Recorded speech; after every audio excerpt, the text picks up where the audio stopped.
सब उसकी पूजा करो, सब उसी का ही कहना मानो, सब मतलब हिन्ने की सबकी जय, हिन्ने पे सबकी जय, है ना। तो उसके एक पुत्र होता है, उसका नाम होता है प्रहलाद।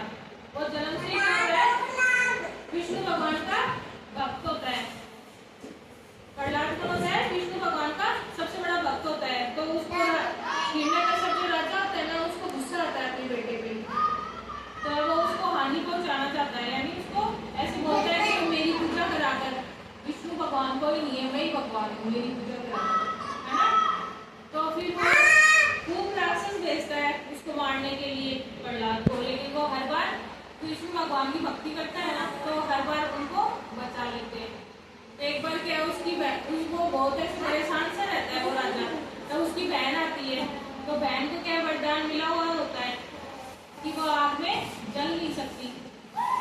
तो वो अपने भाई को बोलती है कि है ना, क्या बात होगी भैया, कैसे दुखी हो, मुझे बताओ आपकी परेशानी। तो बोलता है कि मेरा ही पुत्र है और वो रोज भगवान विष्णु का नाम जप करता है। मैं उसको बोलता हूँ मेरी पूजा करा करो, वो नहीं मानता। वो ऐसे बोलता है कि मैं भगवान विष्णु की पूजा करूँगा। तो वो बोलती है कि कोई बात नहीं, मैं आपकी मदद करूँगी इसमें। आप मेरे को वरदान मिला हुआ है ब्रह्मा जी से कि मैं आग से जल नहीं सकती, तो मैं उसको है ना गोद में लेके बैठ जाऊंगी, आप आग जला देना, तो मैं तो बच जाऊंगी और वो प्रहलाद मर जाएगा। ऐसे सोच के वो भाई अपने मतलब राजा को बोलती है, तो राजा मान जाता है उसकी बात। तो फिर वो खूब सारी लकड़ियाँ का गट्ठा सा करके उसमें होलिका बैठ जाती है और प्रहलाद को अपनी गोदी में बिठा लेती है।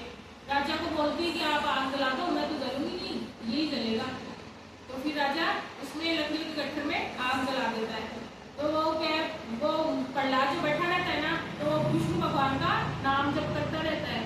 तो विष्णु भगवान आते हैं उसको बचाने के लिए। तो उसमें क्या है, होलिका तो जल जाती है और प्रहलाद बच जाता है। तो तभी से अपन क्या मनाते हैं, होली, है ना। होली का त्योहार अपन तभी से मनाते हैं। तो होली के त्योहार से क्या शिक्षा